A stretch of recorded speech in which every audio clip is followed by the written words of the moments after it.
All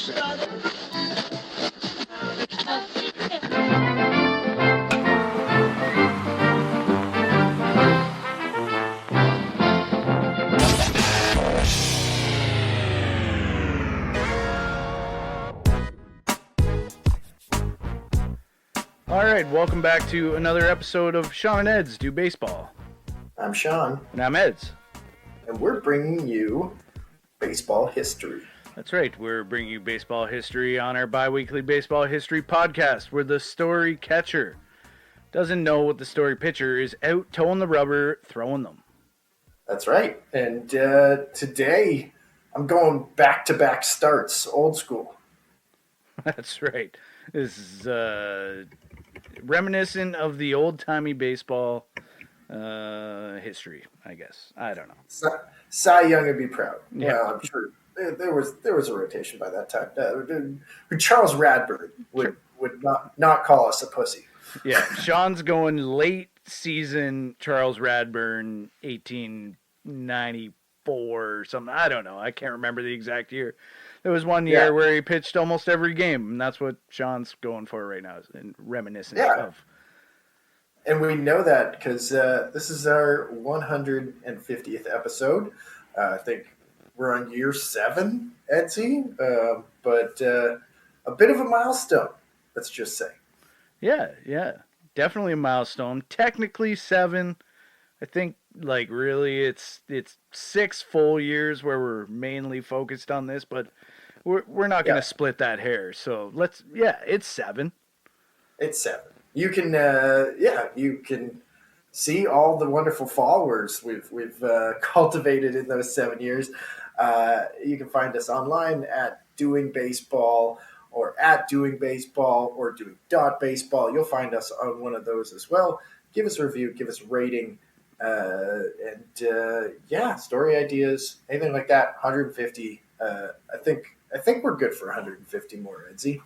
I would say. I think we both compiled a list of stories that we can keep telling for some while. It always ends up snowballing because you'll get into a story and while doing one story, you discover many tangents of other stories, and that's how we've lasted for 7 years. Well, and I will say this. There's some overlap to this story. I got really excited, wanted to do this back to back because I think this guy is one of the best. But there's I've heard of multiple things that happen in this in other research or episodes we've done. So, without further ado, we should thank our sponsors, Two Loons Brewing. You can also find them at Two Loons Brewing on Instagram. Check them out at twoloonsbrewing.com. They got a wonderful patio. It's it's June in Toronto. If you're hanging around there, go check out Two Loons Brewing. And, of course, please be of legal drinking age and enjoy responsibly. All right. We're going to talk about a man who did not enjoy responsibly. As we normally do. They're not very exciting stories when we're talking about a guy who enjoyed one glass of wine with dinner. Yeah. So I was gonna say it's just kind of implied throughout this story, but then I realized there's one moment where it very much comes up in a big way. But okay, so I did the last episode. And Edsy, I promised you something. Do you remember what my promise was? Not really, no. I do remember that. I do remember talking about how you discovered somebody through your research that. No, maybe I don't know. Maybe that was that you discovered somebody in the research that you thought was going to be a story, and then weren't able to expand on it, but. I don't think that's what you're getting at right now. No, that was the beginning. But at the end of our last story, I promised you, well, at least I implied that in my next story, there would be no dead children. Okay, thank God. I am going to break that promise to oh, you. No. You son of a bitch. In fact, There are more dead kids in this episode, number 150, than in any episode. And I went back and listened to the stadium collapse in Philadelphia episode just to make sure. But Okay. I really didn't have to. I knew this was going to be number one, and I didn't mean to. I sound like I was like, haha, but no, it was just like, oh, damn, a lot of kids just died, and I didn't know that, but I'm already written halfway. So, I got anyway, so you had to keep going with it. I did. But we are going to talk about Charles Dana Dexter. Okay.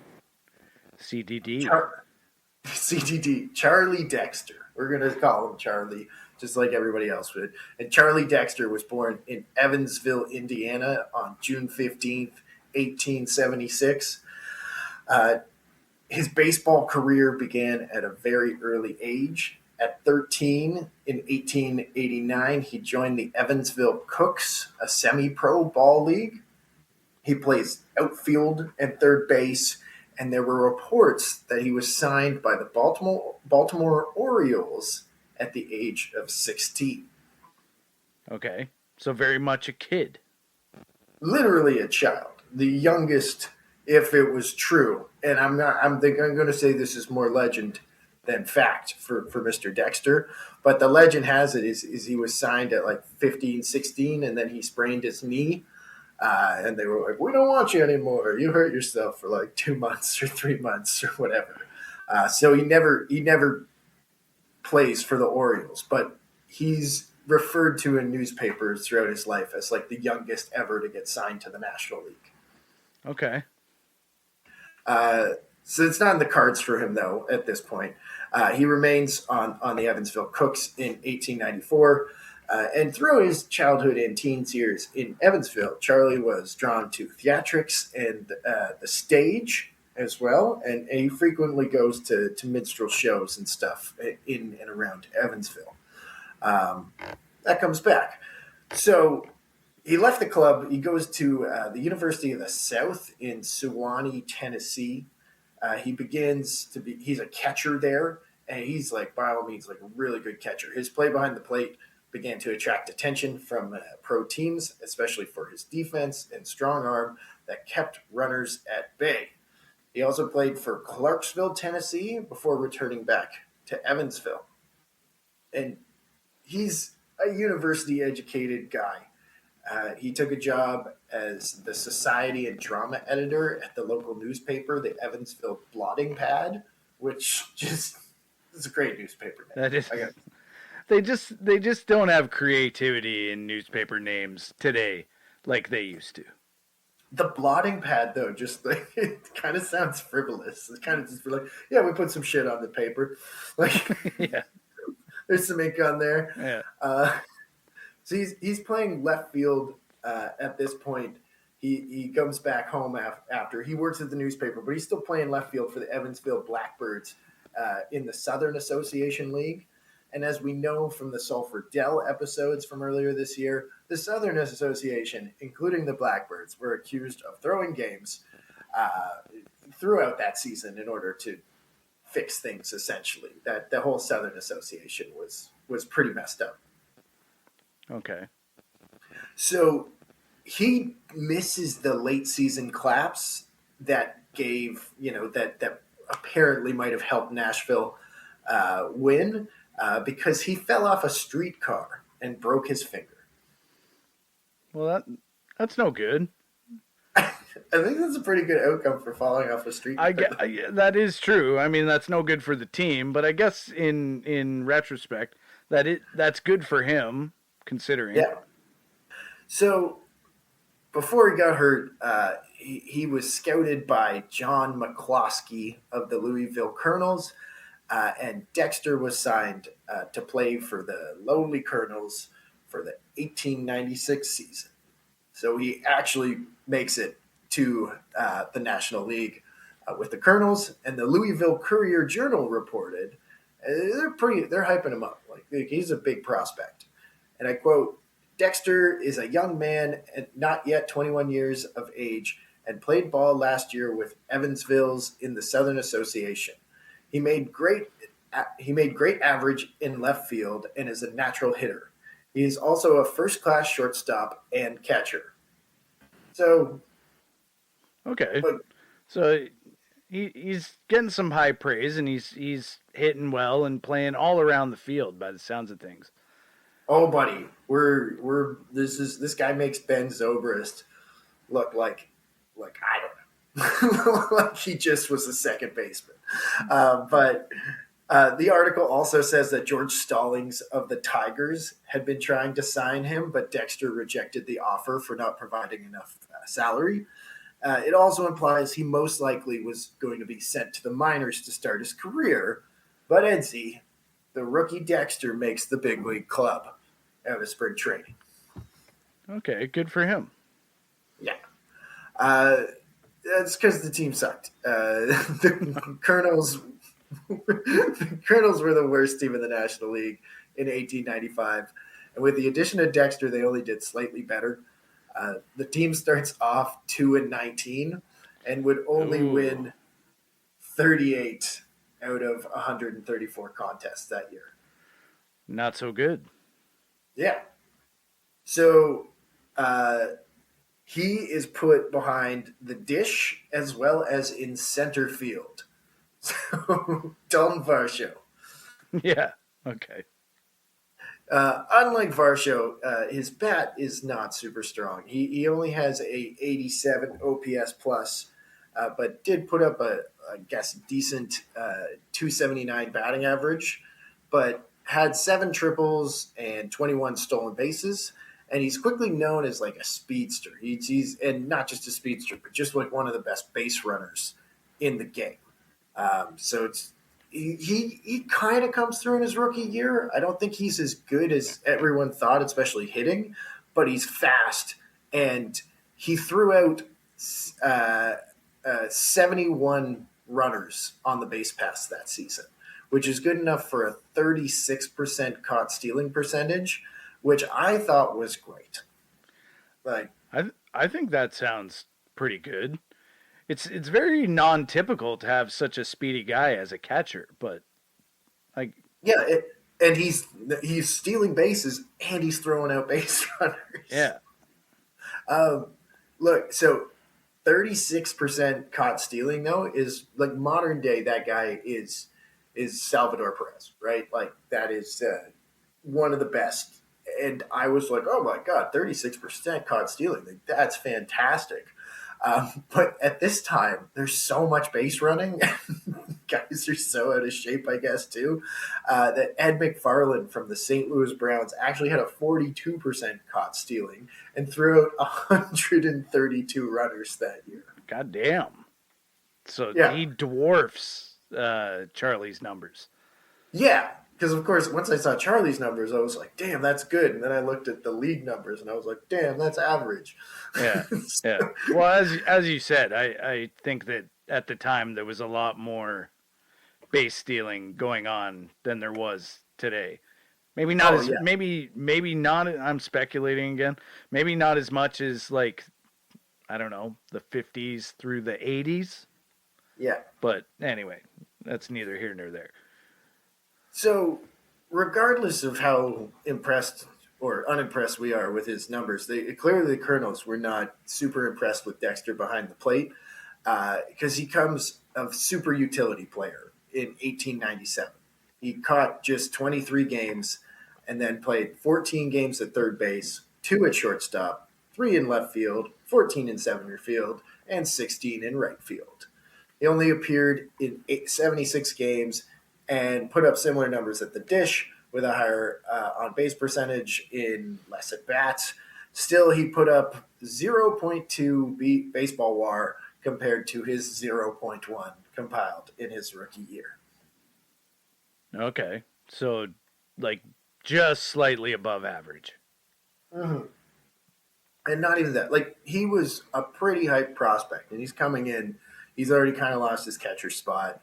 Now he's kind of moving around. He's not hitting that well. 1898 was his best, though, in the major leagues.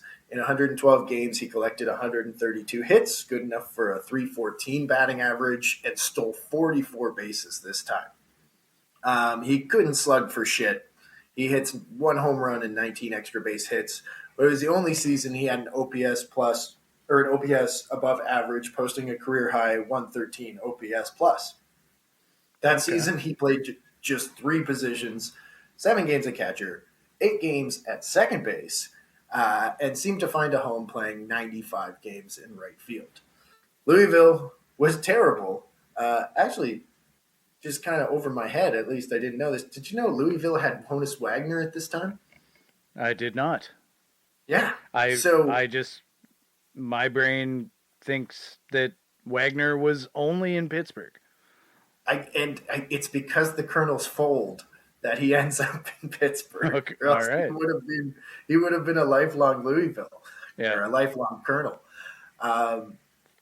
So they're terrible. After losing both ends of a doubleheader to first place Cincinnati on Independence Day, they were 24 games under 500 and in last place. The team did rally to finish 9th out of 12 teams, though, in the NL. The next year would be the Louisville Colonels' last. Dexter had a forgettable season, playing just 81 games and hitting a paltry 255 with a pathetic 295 slugging percentage. Ooh. Yeah. Just slapping singles. All day. The Colonels folded, and Dexter's rights were purchased by the Chicago Orphans. Very fitting. Yeah, this is not what I was referring to at the start. Yeah. This is his baseball career. I'm telling you, all the fun stuff happens later. Dexter went back behind the dish as a backup catcher, as well as some time at second base and right field. He got into just 40 games and easily put up his worst year with a 213 on base percentage. Though, good God. He did actually. He hit 20, or he hit 20. He hit 2 home runs in his 25 hits. So somehow that's all right, I guess. He finds some pop that year, but he's awful every other way. Yeah. The Orphans are not good either. Dexter kept his job, or didn't keep his job again. He moves once again to a super utility role in 1901. That season, 3 games at catcher, 54 at first base, 13 at second base, 26 at third base, 9 in center, 11 in right field, and 1 in left field. He literally played everything except pitcher. His career is just like shortstop. Just where we put Dex today. Yeah. Not shortstop, though. Yeah. Once again, he puts up kind of respectable numbers. He steals 22 bases. He hits 267 in 116 games, but there's no power. He doesn't walk at all. Not that this is the metric they're honing in on in 1902. In 1902, speaking of which, he's drinking a lot. They're like, fuck this guy. He's using the same way. He's basically a bit of a troublemaker, and they don't have a position for him, and that's weird at the time. So they're just like, you know what, screw it. And they ship him off to the Boston Nationals, which would be the future Braves, midway through the season. As I mentioned, Dexter's trade had more to do with him being a troublemaker and his drinking problem than his 227 average. He played a combined 119 games, stole 29 bases still, and played every position but catcher and left field at least 8 times that year. He hit 239 and once again didn't slug above 300. So, not great. Not great. We got the issues, but at just 27 years old, Dexter would play his last season in the big leagues in 1903, which was a shame because somehow, one other little anomaly, he learns how to take a walk. Let me break this down. Okay. In his 2,661 plate appearances, he had walked just 132 times. Okay. So, very minimal. Yeah. I didn't put Very in low percentage. and remember 137 times in over 2,500. In 1903, he walked 61 times in 540 plate appearances. What Like, a what a turnaround! dude, And was he drinking more? I think you're right. You're right. You got it. So so his plate vision goes way up when he's drunk for some reason. I think we can say that happened. Um, he hit 223 though for average, even though his on base like shot through the roof. And he once again he spends most of his time in center field. Was terrible, -3 baseball reference WAR, and like many after him, Charlie Dexter, a once hyped young prospect, his career in the big leagues was done before he turned 28 years old. Okay, so he washes out. He's still the only major leaguer to appear in more than 300 games and play at least 10% of those games at each of the 5 infield positions. Random stat for you. That's wild. So he did play every position quite a bit other than pitcher. And that's cool for baseball nerds like us. But Charlie Dexter would be remembered for his heroics off the field more than his play on the field. And then he's not heroic off the field, and he's also remembered for that too. I'm confused. He should be. Okay. So I realized I kind of wrote this, and I'm like, yeah, he's known for his heroics off the field, and also another thing that he does that's real bad. So let's get into it. All right. Let's do it. On the afternoon of Wednesday, December 30th, 1903, Dexter and his friend, former player Frank Houseman, went to the Iroquois Theater on Randolph Street in Chicago for an afternoon showing of Mr. Bluebeard, a comedic pantomime starring Eddie Foy. Okay. So just going for a winter matinee. Yeah, it sounds like a great production and really cool, especially for kids.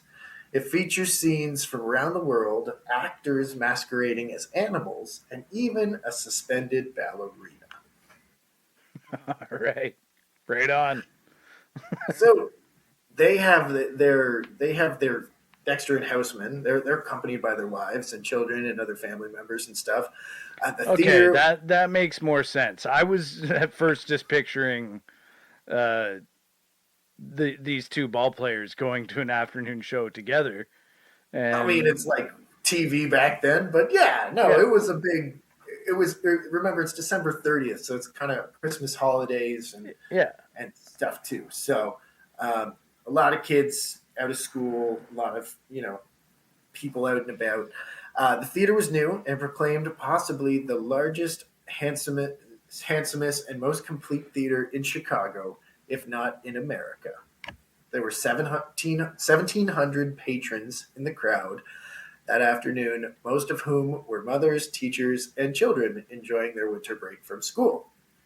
As the second act began, an arc light shorted out and ignited one of the stage curtains. So Eddie Foy, the actor's like trying to keep everybody calm. He's like tells the orchestra and the pit to just like keep playing, and the stagehands are like trying to put out this curtain fire, and the fire just keeps growing and growing, and the crowd starts to panic. And the fire then spreads to the backdrop of the set and starts to rise and rush up like you've been in a theater before, like how it just the Yeah. curtains go a lot higher than the stage even and stuff like Yeah. that in most cases, right? I've seen So videos of house fires. They spread very rapidly. I can't I yeah, can't imagine them trying to keep people calm. Being like, no, the show will continue. Just everybody just stay in your seats. Orchestra, play some calming music. play chill music. Yeah. We gotta yeah, so the crowd is starting to rush to the exit. Foy wrote in his memoirs he saw the upper levels where Dexter sat, and I quote, a mad animal-like stampede. There's screams, groans, and snarls, the scuffle of thousands of feet and bodies grinding against bodies, merging into a crescendo, half wail, half roar. All right. Very poetic way to describe a disaster scene. Yeah, and Sounds horrible to be at, frankly. this is, yeah. It's We should gonna get probably it's change I the know it's tone. gonna get worse. It's gonna get worse, I know. There were an inadequate number of exits, and most of the doors were either locked or obscured by curtains. So Locked? Why? the reporting is once again very 1903. Like it's tough, but we do know that there were like curtains over some of the exits, Uh, and like it's a new theater, so people hadn't been there before. People weren't really familiar with it, so you're trying to find the exit. And you're like, it's behind one of these curtains, and just and you I imagine the room is filling with smoke. oh, absolutely. And the crowd fled the flames to the few exits people could locate, and then people in the process are getting trampled. There's crushes. There are people, asphyxiated in the stampede. The actor Foy, from the flaming stage, implored those in attendance to exit in an orderly fashion. The cast, realizing the theater was done for, opens up the back door to escape. That causes a backdraft and a sudden ball of flame to explode through the theater, killing many virtually instantly. Yeah. So, Sounds brutal. what is Charlie Dexter doing in all of this? I'll quote from a Seamhead article by Dennis Pajot. Uh, and yeah, we'll find out. When the fire was first noticed, Houseman and Dexter told patrons in the box with them of the situation and began to leave the theater quietly, as not to start a panic. The flames started to intensify and spread, and panic did ensue. Dexter was separated from Houseman, so decided the best thing to do was jump on the stage and get out through the stage door. Dexter said people were running all over, and he ran into a crowd of little children. In his own words, Dexter explained what happened next. And I quote, the people were running over one another. I saw some draperies hanging, and I opened them. I didn't know where I was going. I found two doors of glass or wood. I didn't stop to examine them, but I opened them. I found myself up against some iron doors. I didn't know how to work them. The only thing I could see was a crossbar, and I started to shove that up. I couldn't shove very well, and I started to beat at it. By this time, people were pushing against me. I didn't know whether I would be able to get it open or not. I had all the poor little kids around me, and I am beating the thing until finally it went up. And as it did, of course, the people behind me, we went out into the alley, and I turned and looked back and saw a wave of fire sweeping over the whole inside of the theater. So So he contributed to the backdraft? Is that what's No, no, he okay. saved a bunch of people's lives by banging on that door and like getting it open. Okay, well that's good. Yeah, both Dexter and Houseman made it out unscathed. The two ball players were hailed as heroes for what they did. Dexter was credited not just for finding the door that led so many to safety, but apparently saved lives of two children who were being trampled. Sporting Life reported that the boy had been trampled down in the rush to get out and was laying on the floor, and that Dexter grabbed him and another small child, carrying them to safety. All right. It's a very mosh pit veteran of him. Yeah, he picks up the kids. He's like, "Get up, we're going." Yeah. And like his family escapes too. Like I should just say like his family escapes, but he manages to get out here. Houseman was also hailed a hero in the article, with it claiming Houseman's old time skill came back to him as he caught a frantic woman leaping from the balcony. He braced for a shock just as he would have braced himself to withstand a sliding runner, and though knocked down and bruised, succeeded in keeping the woman from injury. Well, that's good. It's Yeah, good. It's good to have your skills come in handy as such. yeah. And And just like you can picture that woman. Like obviously, this is a terrible event, Yeah. and people are dying, and the woman just goes off the balcony, and Houseman's just like, I got it. Like, uh, so the ball players, especially Dexter, because he found that door, they get credited for saving 200 to 300 lives. So Well, that's good. That's a good percentage. 1,700 people were there. 605 people die in the theater. Wow. That's terrible. Yeah, like obviously there was the stampeding, and then there's the smoke and the flames, as you said. It is the single deadliest fire in U.S. history. Really? Yeah, yeah, yeah. Like single, not to split hairs here, but Oh single no, greatest sorry, theater fire? single building of a single building, I was not gonna like say, like, because yeah. there was a big fire in San Francisco a couple years after Yes, this. yes, no. Yeah. So this is as I say, I'm just yeah, I believe it was the Iroquois Theater, and it was 605 people die. They either perish that way, but Dexter is in the news. He is a big time hero, but still his time in the majors is over. But his ball playing days would not be. In the spring of 1904, this 27-year-old catcher was purchased by Louisville of the minor league American Association. He hits 260 over 108 games and returned to Louisville in 1905, where he becomes player manager. Okay, so he gets another shot. Yeah, he's just kind of, washed out of the majors, but he's back in Louisville, just playing for the minor league team. He probably gets paid decently. He's got a good life. He gets married on a road trip to play the Brewers. His best man is Brewer manager Joe Cantillon. When they went to City Hall, they didn't know the marriage license would take 5 days, but the judge was like, you're a ball player. Like, You're a ball player. You saved a bunch of kids. yeah, I was gonna say Yeah. he probably also was like, didn't you rescue a bunch of people like a year and a half ago? Um, so yeah, Dexter's they literally get married. He gets married with the opposing team's manager as his best man, and then they go to the ballpark to play each other. That's cool. Yeah, there you go. And Dexter's team beats his best man's team that day, 10-5.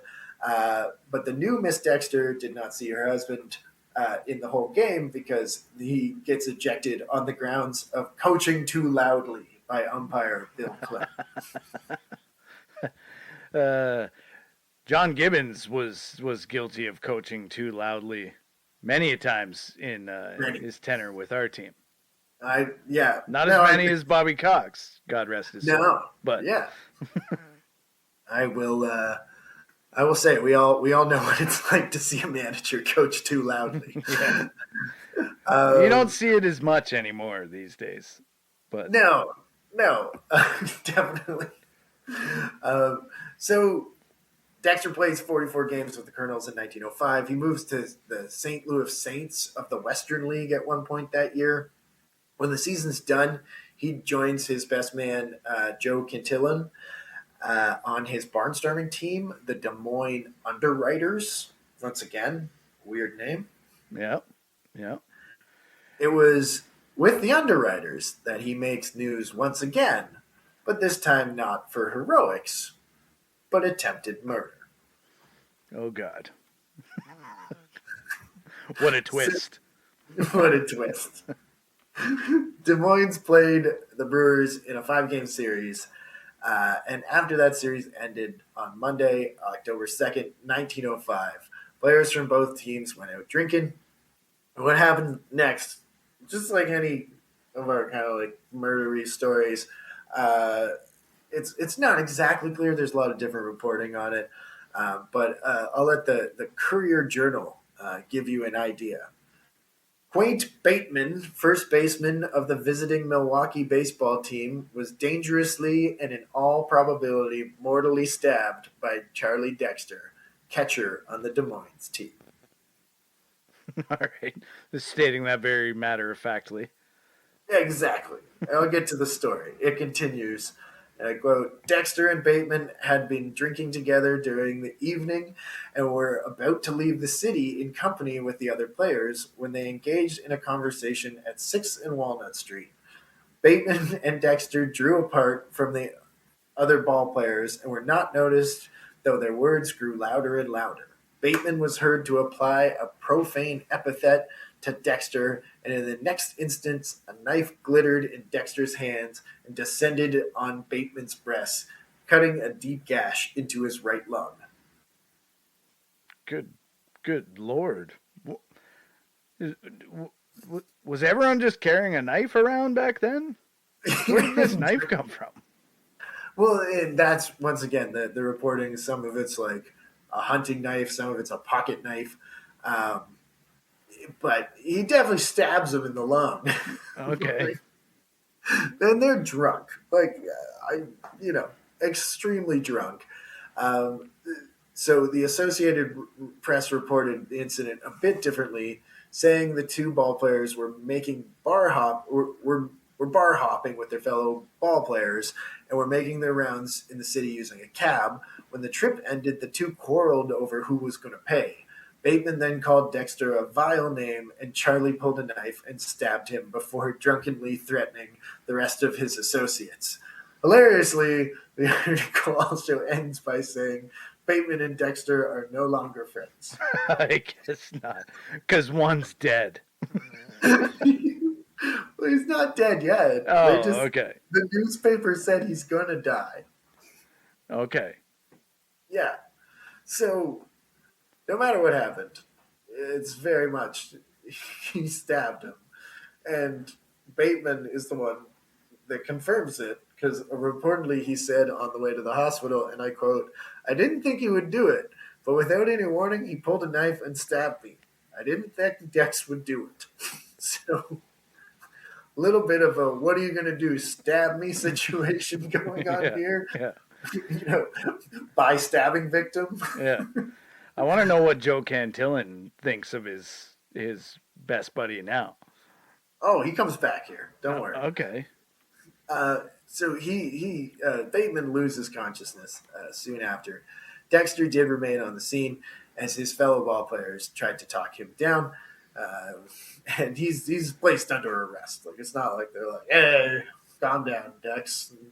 Yeah. So he's only charged with intoxication. But as the Courier Journal noted, and I quote, should Bateman die, as is hourly expected, Dexter will be charged with murder. There was no assault charge back then? I guess not. I guess not. They're like, well, he's drunk, and the guy's not dead yet, so drunk's all we got. We'll wait and see what happens. Charges pending. Yeah. Luckily for Dexter, Bateman would not die, and it depends who you read, but it's either a miraculous recovery or it really wasn't that bad. He just got stabbed in the chest. But anyways, we know someone that's got stabbed in the chest that doesn't always die. Yeah, those guys aren't friends either anymore. Anyways, yeah. So Bateman, he either way, he doesn't die. Not only did he recover, but he actually refused to press charges on Dexter. Very purposefully stabbed him in the lung. Well, that seems rather friendly. Yeah. Bateman was in the hospital for weeks, but made a full recovery and would downplay the incident, saying, and I quote, having been the unnecessary cause of a great deal of noise. Okay. I shouldn't have said what I said. About him stabbing me. Yeah. I said some stuff I shouldn't have said. I deserve to get stabbed. Yeah. And well, I mean, he does have a point about it creating a great deal of noise because this is 1905, and the rumors spread and everything, right? So the Waterloo Times Tribune. I'm not sure where Waterloo is, but either way, it's not close by, and they report the incident of the stabbing as having happened during the actual game. Like Dexter stabbing the other team's first baseman during the game. Okay. I'll quote from it. It's a completely made up story that it printed. Quote, in the seventh inning of a ball game in the series being played in this city, Des Moines, between Milwaukee team of the American Association and the Des Moines team of the Western League, catcher Charlie Dexter of the Des Moines team pulled a long knife and stabbed first baseman Bateman of the Milwaukee team, striking him several times with the knife and cutting gashes that will undoubtedly result in the death of Bateman. What sensationalism. I love it. It's several times now. Yeah. And it's like, a long knife. Very broken telegram. Yeah. So Bateman signs an affidavit that like he's not going to charge Dexter with attempted murder. And Dexter is like released from jail after time. They didn't just let him out the next morning. They're like, that was quite a night, Charlie. Yeah, maybe tone it down a bit next time. He is in jail for I think a couple of weeks, and then he's let out, and the affidavit's signed. But as I said, Cantillan, who was his manager of the Bateman, the stabbed guy, he visits him in the hospital, and the Iowa Mirror later reported that might have influenced Bateman on not pressing charges. Like, listen, he's a pretty good guy. I was the best man at his wedding. You don't need to press any charges. I'll talk to him. I'm talking. You got stabbed in the chest. How about you get the front of the bus? I don't even think the bus is the thing. Get this front of the carriage. You get your own carriage. Just don't send Dex to jail. Yeah. So nothing comes of it. Once again, so Dexter just kind of gets away free, and they kind of move on. Though they're not friends.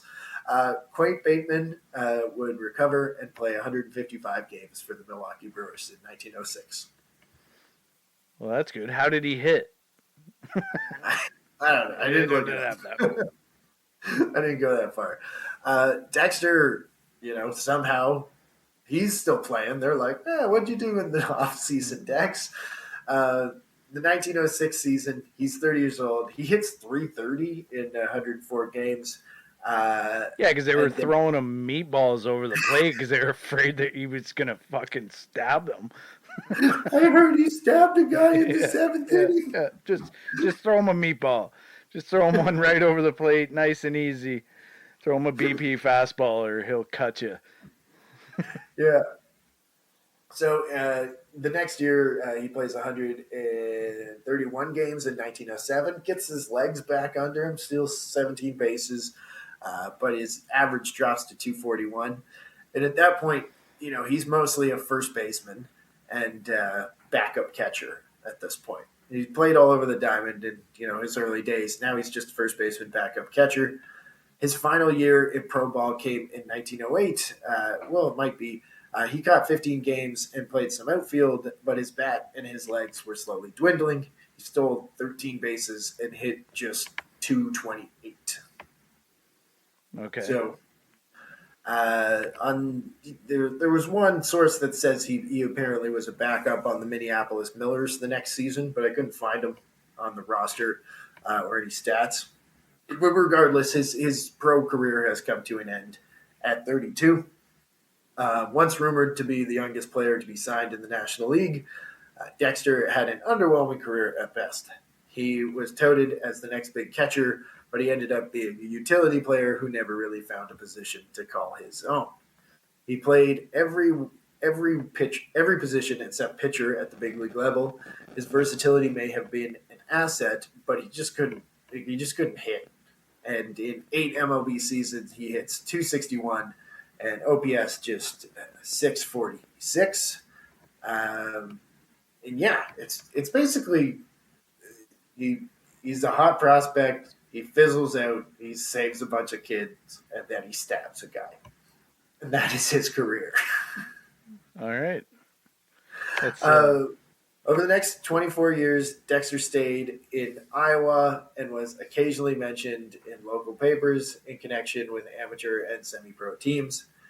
He wrote baseball articles. Remember, he wrote for the newspaper when he was a kid because he actually went to university back then. mm-hmm. And he writes baseball articles locally and around, and he's even rumored to be a ghostwriter. But the end of the day, Charlie Dexter's story does not end in a pretty way.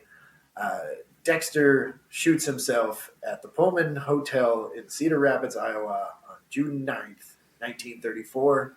I could not find a reason or hypothesis on why he did it.